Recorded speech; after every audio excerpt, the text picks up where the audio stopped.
The purpose of this recording is to provide a quick, informal review of Cobalt's nonprofit Parks and Recreation program. Cobalt was established in 2007 as a 501c3 nonprofit research coalition.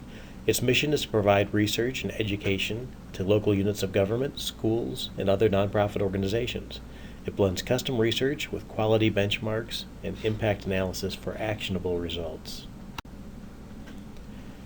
One of the challenges that all local units of government, schools, and nonprofits face is how to deliver value with limited resources. And this is especially true when we're talking about parks and recreation programs. Two questions to consider. One, if your parks and recreation programs were to disappear, why would your citizens want them back? And the second question about value is which programs do they want the most, and which are they willing to fund? Research matters for a number of reasons. First of all, understanding community values and priorities helps you plan and communicate more effectively about decisions and put them in the context of what matters the most to your residents.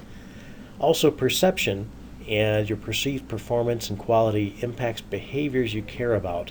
And based on our models, the behaviors that are impacted by high levels of satisfaction and positive perception are behaviors such as folks remaining in your community, recommending it to others, encouraging businesses to start up in your community, volunteering, as well as supporting the current administration.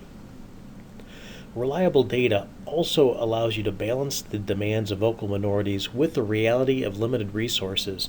And it also helps you understand, for those people who are especially vocal or articulate, are the concerns and ideas that they're raising representative of what the entire community wants, or are they a little bit different? So having the data behind those kind of concerns is very useful in making some informed decisions. Baseline studies, like this park study, also help you to track progress over time, to see if you're getting better, getting worse, and it also lets you compare your performance against available statewide, regional, and national benchmarks.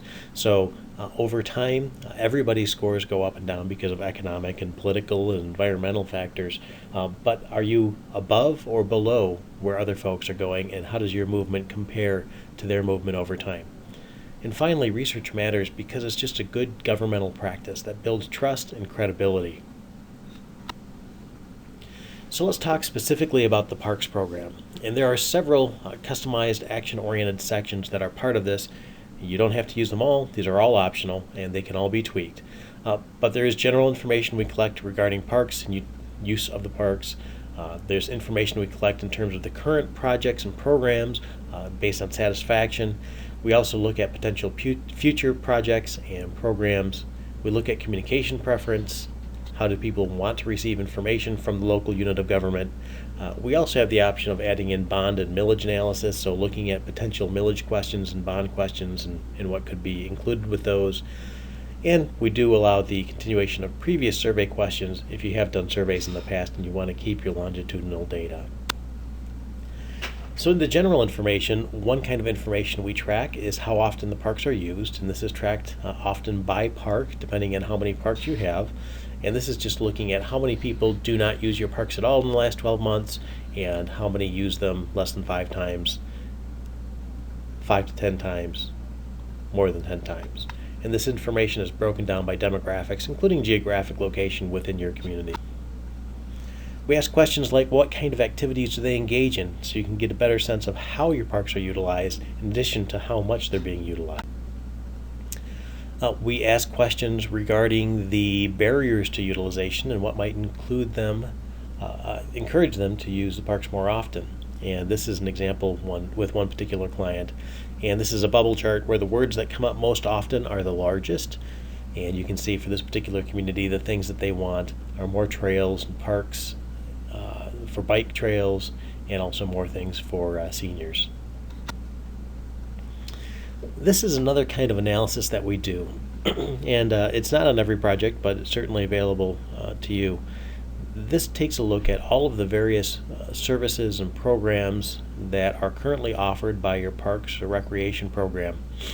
And we have folks rank their satisfaction with each of these, and that gives you the position on the vertical axis. So the things in the top 2 boxes are the things that they really have the highest satisfaction with. The things in the bottom 2 levels are things that they have the lesser amount of satisfaction with. And then what we do is we plot out the impact that these have on overall satisfaction with the parks. So things that are over on the right-hand side are those areas that have high correlation, a very tight relationship with overall satisfaction. And things over on the other side are things that have a lesser satisfaction level. And also a lesser impact. So what you end up with from a quadrant standpoint are the things that you do well that are driving satisfaction, and the things you don't do well that are eroding satisfaction. And the bubble size is based on information you provide, looking at how much you're spending on each of these different areas or how much maintenance or effort goes into maintaining and providing these services. So you can get a sense of how are your resources aligning with those priorities that the residents have and also the performance levels that they're experiencing. All of the information in the survey for this chart and for all of the other charts is broken down by crosstabs and thermal mapped. So this is something that's a bit different that we do. And essentially every question in your survey has its own column. And then we break it apart by every demographic group based on whatever demographic groups you have in your study. So it's similar to the maps where you want to see the distance from New York to Miami. You can trace the two lines down and see where they connect and come up with a particular cell for mileage. Well, same sort of thing. You can track a particular demographic group in a particular question to see how they score. At a 50,000 foot level, this is very useful because you can see broad patterns in terms of where are the lower scoring areas in red, where are the higher scoring areas in blue. And you can also get a sense of whether there is consistency across demographic groups. So regardless of where they live or their age, if everything is pretty much the same color, either evenly blue colored or red shaded, that tells you that there really is consensus regardless of demographic group, that those scores really don't have a difference based on what kind of person, whether race or where they live or education level or age. If you see more checkering, so in this example you can see some lighter colored cells, some reddish cells pointing in as well, that shows that there is a bit more diversity in terms of the scores. So some groups mark that particular service particularly high or particularly low.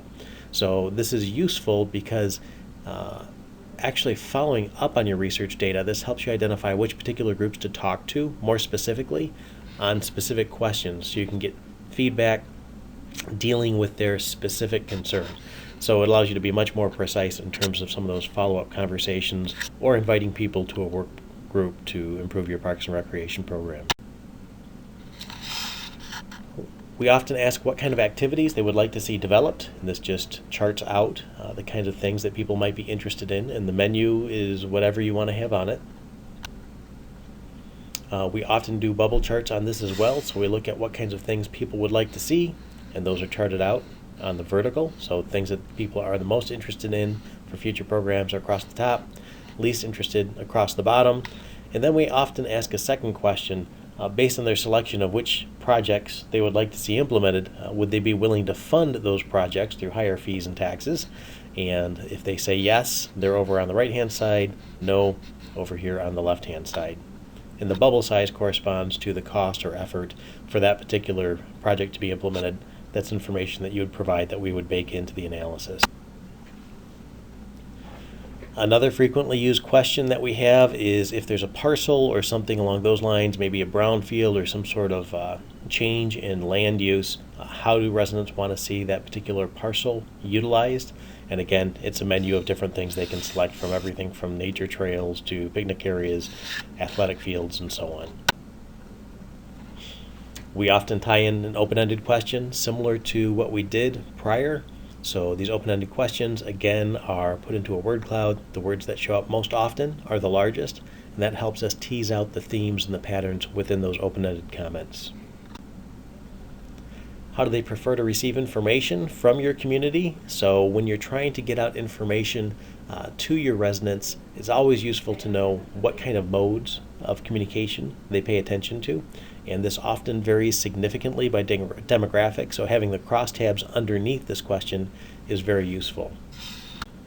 And to give you an example of some of the breakdowns by communication mode, this essentially shows you based on the younger cohorts that are kind of the blue and the green compared to the older cohorts using some of these other modes. So you can see, for example, email is something that is widely used by people who are 25 to 44, not so much by people who are 65 and over.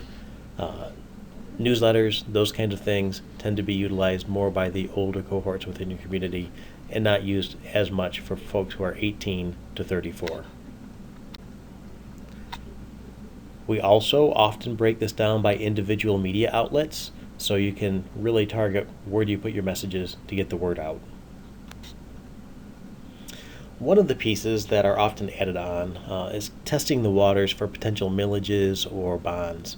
And often we bake this out by looking at particular services and to see if people would be willing to fund some of those specific services through a bond or millage, or packaging things up in different mixes to see where the support and opposition lies. And again, this is straightforward. We position the information or the package, and we ask if folks would be willing to support it or oppose it, or if they need more information. And then again, we break it down by those demographic groups so you can see exactly where the support and the opposition and the need for more information lies. Often we look at the best arguments in support of those kinds of initiatives and Pareto those out. We also look at the best arguments against so that you understand how you can better shape your messaging.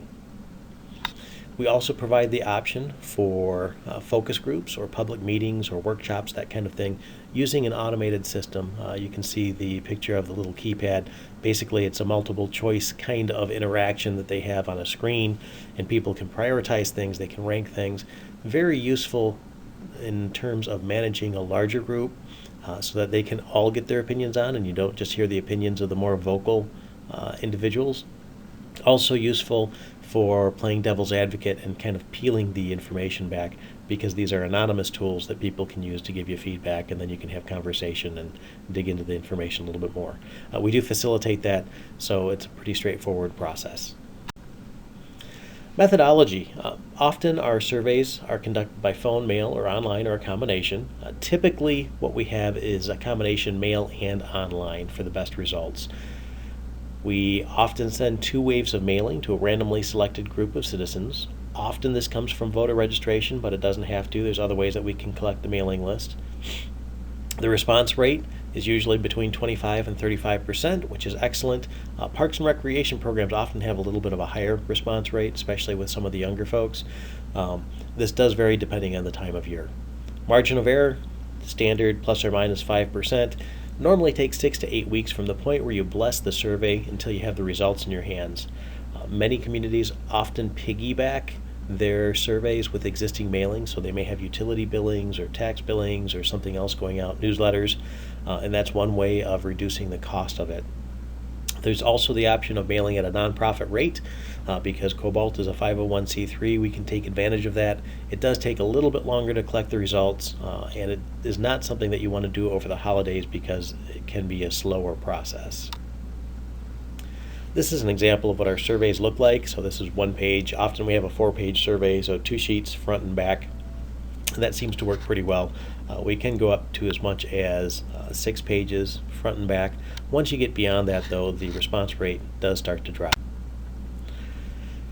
One of the things that we do is we give you a little bit of guidance in terms of taking the survey results and actually putting them into practice. So the first step is measurement, which is straightforward with the survey. The next step is ideas, where you take a small group of folks, usually the leadership or the council, sit down and brainstorm why did people answer the way they did for those key areas where you want to improve scores. And that's largely just taking a flip sheet and listing out as many reasons as you can. Then you take a second sheet and identify what can you do moving forward to move the scores up.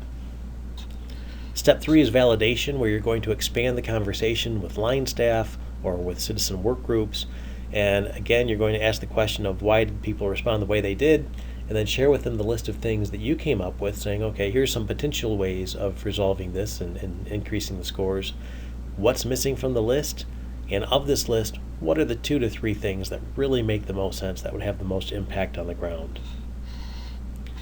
Next step is training, identifying who is actually going to make those changes, making sure that those staff have the skills and the tools to be able to actually implement.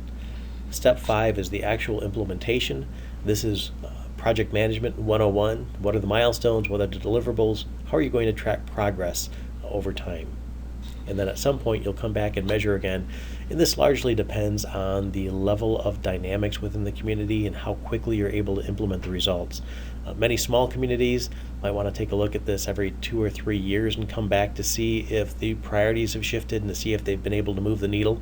Larger communities that are more dynamic with more people coming in and out and who may be able to implement changes more quickly may want to do a once a year or maybe a once every 2 year kind of schedule.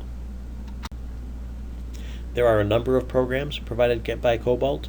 We encourage you to come to our website and explore them a little bit more fully. So in conclusion, citizen engagement and managing perceptions are key to delivering value, especially in something like parks that can really differentiate a community, and especially for some of those younger cohorts that many communities are interested in attracting. Cobalt supports better decision making through better science. We have very solid methodology. We have better benchmarks. We have national, regional, and state benchmarks that you can use to see your performance overall. And from a pricing standpoint, we tend to be extremely competitive because we are a nonprofit. We are designed specifically to give you high quality and much more affordability than what you can get in the private sector. Thank you.